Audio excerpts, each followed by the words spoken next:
Alright, so boom. People want to feel safe and alive. That is the perfect combination.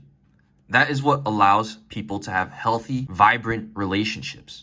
When both are present, the bond is healthy and expanding. Both people feel like they can grow. Safety means physical and emotional safety.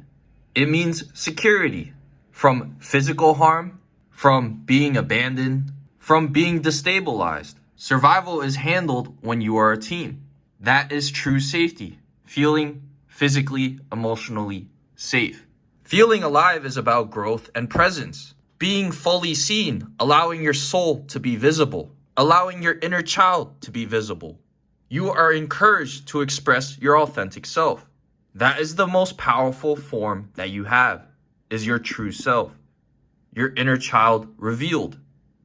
Your inner child matured, becoming more of who you are. When you are more of who you are, your presence expands. When safety and aliveness coexist, people feel fulfilled and grounded.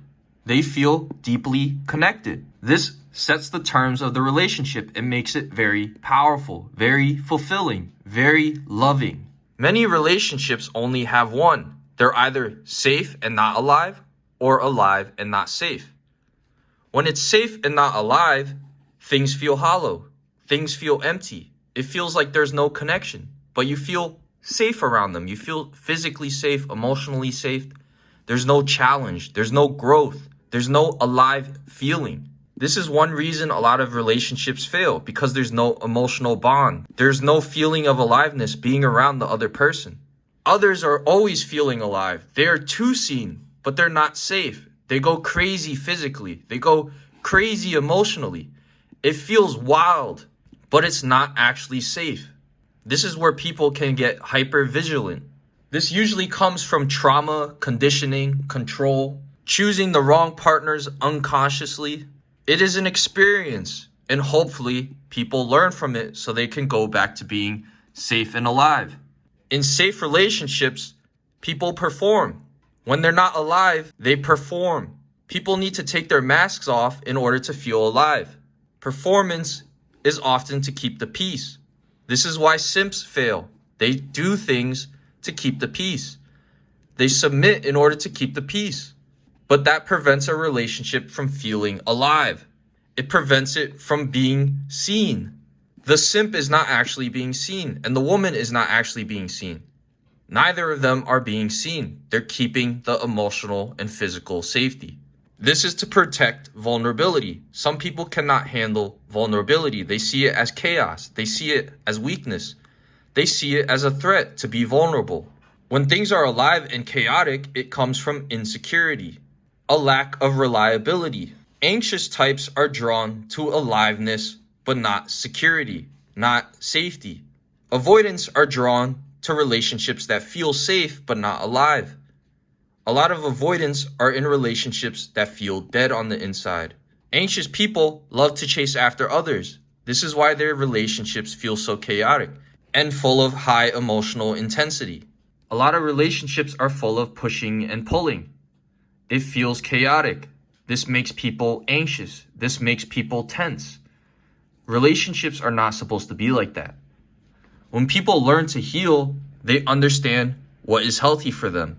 They understand they should not go towards chaos. They should go towards love and growth. They should not go towards comfort. They should go towards progress. This is self-awareness, being able to make decisions without your body and mind controlling you, without the ego controlling. Because the ego is just built from survival, surviving certain relationships, so it ends up choosing the wrong things. Because in certain environments, it worked out, but it doesn't work everywhere. It doesn't work on a grand scale. It doesn't work in the bigger picture. People learn to be more secure and authentic. Secure love is powerful. Secure love is safe and alive.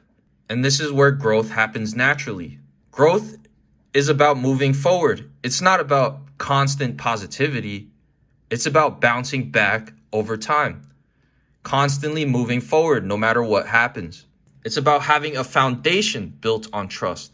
It becomes the structure instead of things being fragile. When relationships aren't safe and alive, they are fragile. This is why it's called security, because it is strong, it is secure. Secure is strength. When things are alive and safe, people feel joy in their relationships. They feel very happy. They feel fulfilled. When it's alive, they may feel excited in the moment, but miserable. People can feel safe, but deep down, they're dying. Deep down, they feel very empty. People need both to feel true, utter joy. It also gets rid of fear. Security is about trust, which cancels out fear. You don't fear as much anymore. You can be vulnerable without being afraid, without sacrificing the self. You can build a life with other people. You can build a life with those who deserve you, who you enjoy. So learn to be secure. Learn to love in a healthy way. Learn to heal. Become more self-aware and act upon it instead of just letting it control your life. That is how you will have healthier relationships and healthier love in your life, in your world. Once you become secure, other people become more secure. They take after you. They follow your lead. People want to feel safe and alive in relationships. If you allow them to be, they will be a lot happier. They will be filled with joy. If you want to learn more, go watch my YouTube. Go watch my other videos. If you want to watch my short videos, go to Instagram. I'm going to release a school eventually, a school community. Go join my Discord community. That's a free community where I talk in it sometimes, and you could talk to other people who share the same beliefs. One-on-one calls in my beacons link. That's all. Drizzle.